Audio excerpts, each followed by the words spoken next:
Welcome back, everybody, to the interviews with vets, MDs, and scientists and pet parents around the world that are meant to help you learn more about the different ways that pet parents can help their pets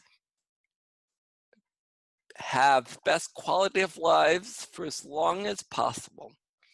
And today it's my honor to be here with one of my great veterinary colleagues, Dr. Judy Herman, who's going to tell us all about vitality, balance the terrain, and what we can do to help our pets. So Judy, welcome, welcome, welcome. Yeah, good to see you, Jeff. Thank you for inviting me. You're welcome. So we're gonna just jump right in do you have any particular strategies that you use for everyone, you know, that helps build and preserve vitality, energy, and health in their pets? When I see people come in as patients or even friends, when I compete with my dog, who always come up and ask me why he's looking really good. He's a sharp looking golden retriever.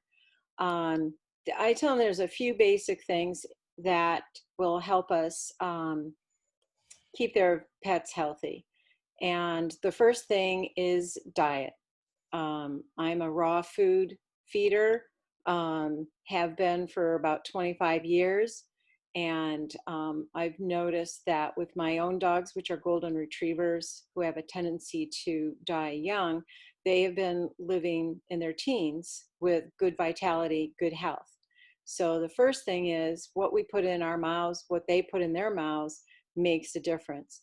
And being in Maine, we're pretty lucky. We can shop around and find affordable ingredients to make that food, or buy a supplement that they can add it. So you mean confining, you have lots of local farms where you can get meat? Is that what you mean by shop around, or? Exactly. I have half a mile from me, I have a grass-fed beef farm. They also sell chickens and occasionally pork. But that's just one. The whole state has it.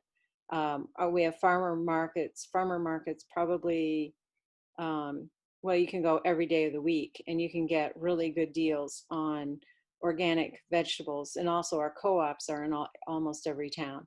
So we have um, our farmers really like the fact that we buy things they don't sell that we can use for our pets. So we're not infringing on what you can sell and buy for human consumption. We're buying things that people don't eat.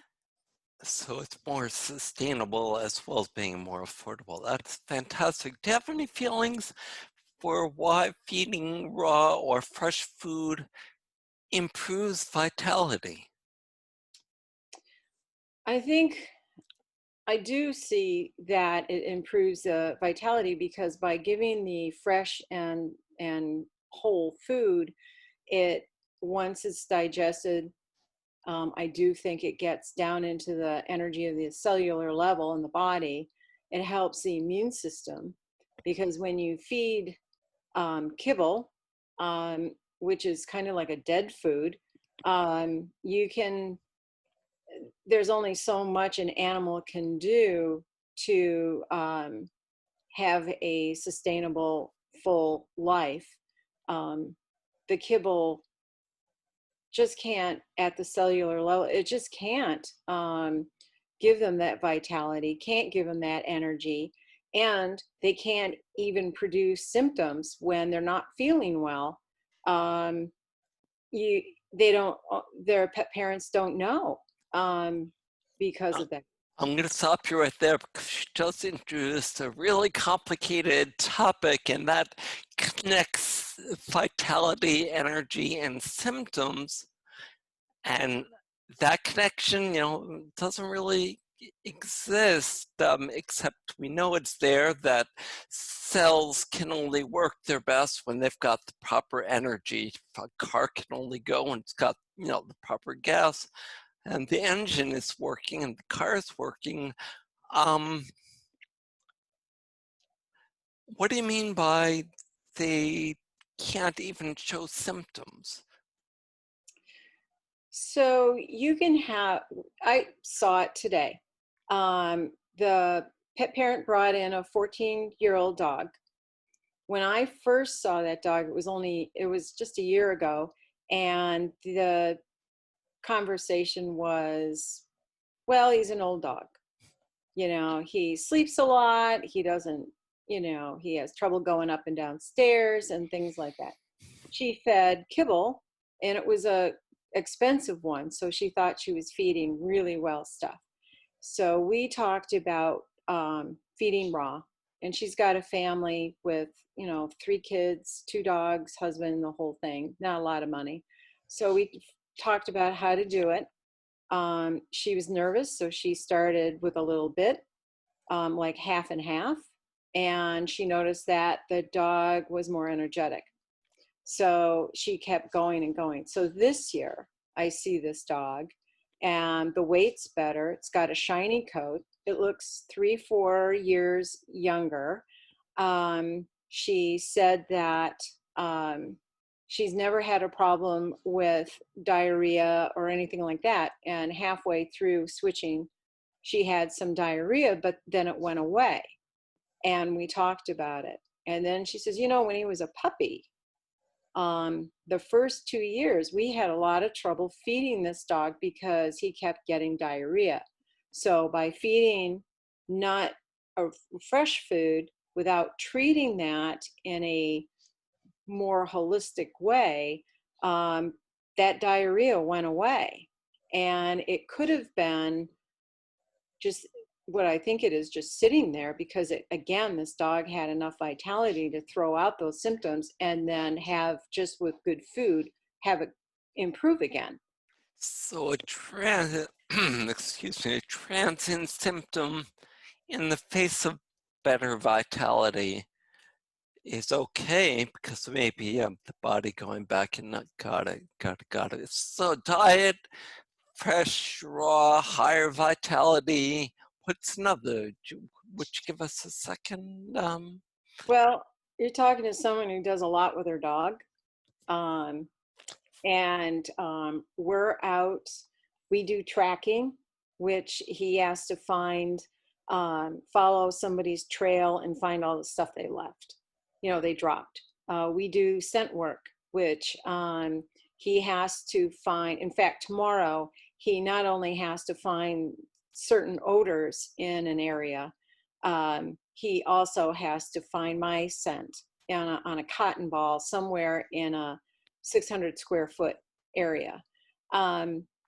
So what he's doing is using exercise. He's using his nose, which is his greatest uh, organ, and by doing that, again, he's breathing well, he's exercising well.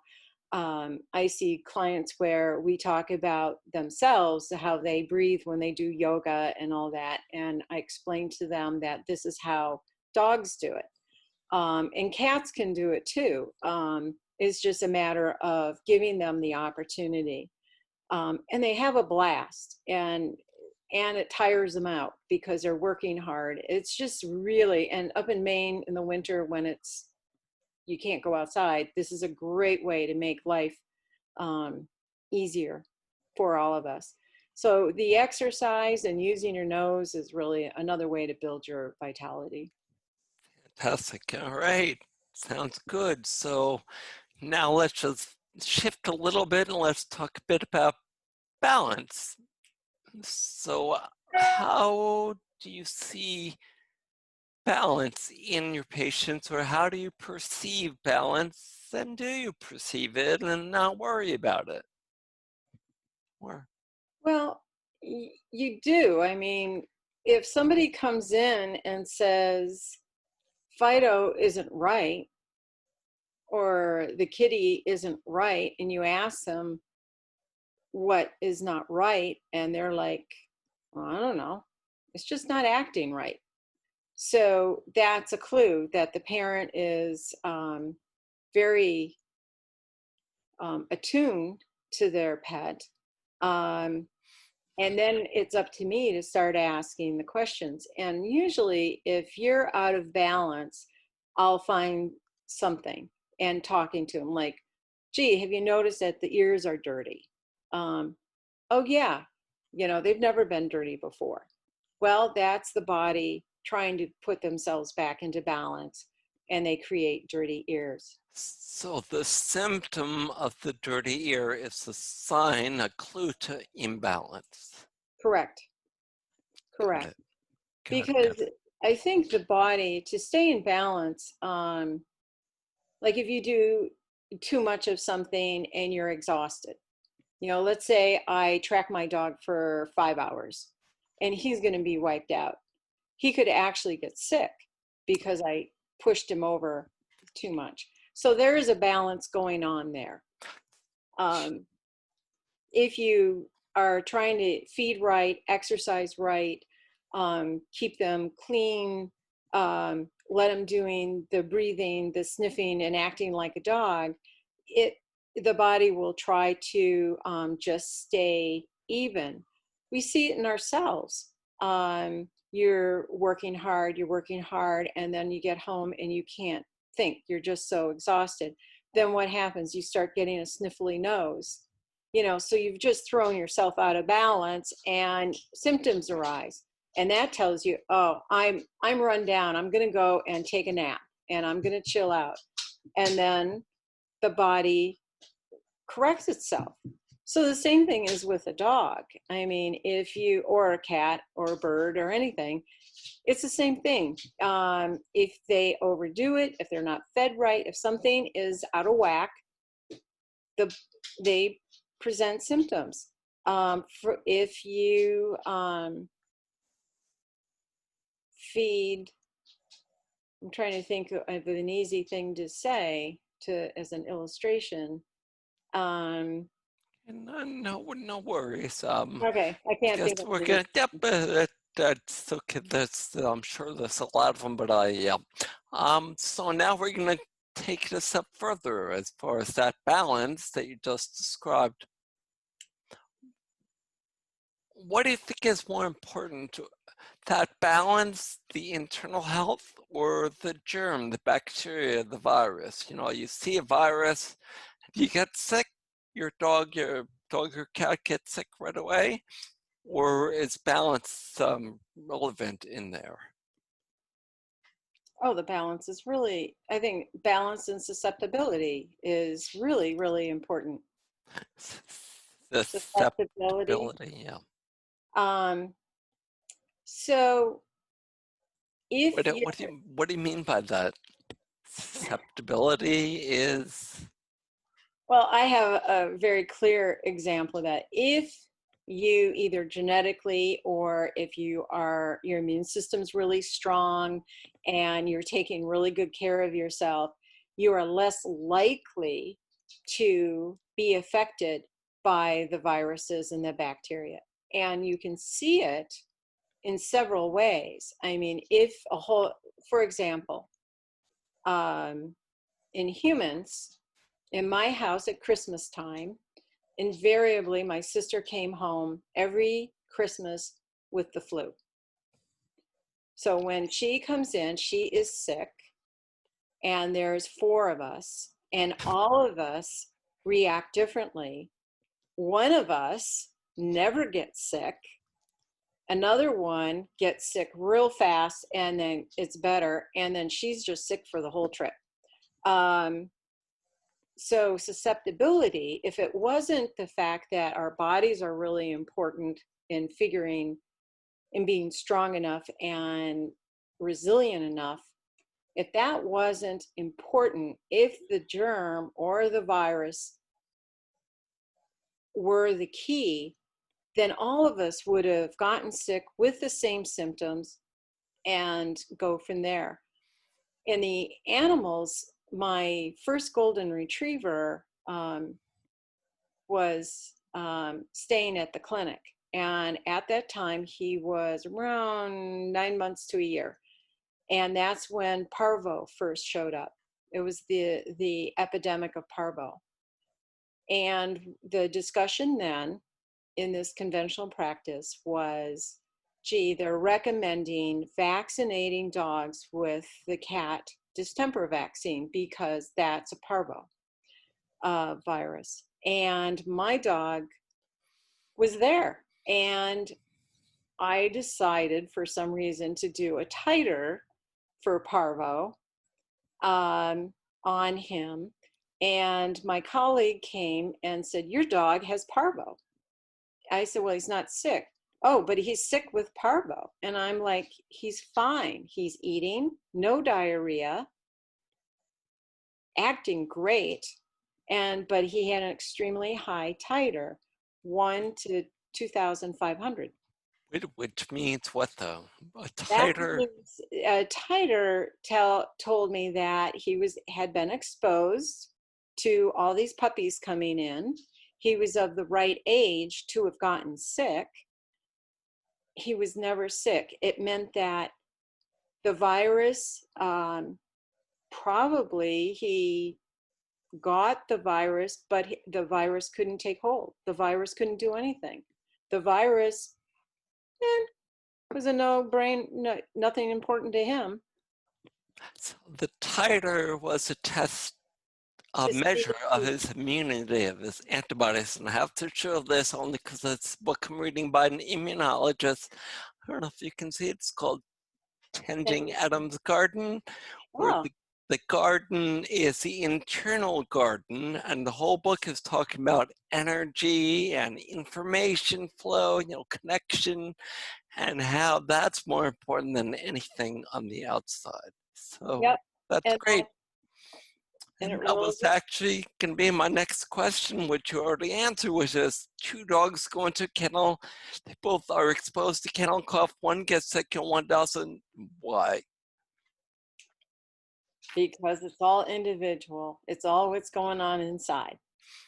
And I was going to wrap it up because we're at our time. I want to value your time. I really appreciate that you're spending this time with us. But I just remembered you do thermograms, don't you, in your practice? Yes, I do. And a thermogram is a measure of the heat. It's for lameness, right? If they're It, lame or limping. it's it's for a lot of things. There's a fellow on Long Island, a neurologist, who finds brain tumors using thermogram. Um, if you have sore backs or tumors, like an active tumor, it can change the heat. What it measures is the change in heat gradient across the body. And when there's a change, a significant change, in one part, you compare it to the other equal part of the body. So it means, like, on the left side, if I'm lame on the left side and I hurt my hip, the heat coming from there will show up because it's a fraction of a degree. But if I compare it to the other side that's not, which is cooler, that would tell me this is the area of interest. I need to look at the left hip that I injured, and that's where it is. Does that relate to the energy flowing in the body, or is thermogram a way of seeing energy in the body? It's more of a temperature. And If the heat is energy, right? heat is energy, right? So it's not diagnosing. It is a tool to show areas where things are no longer in balance. Got it.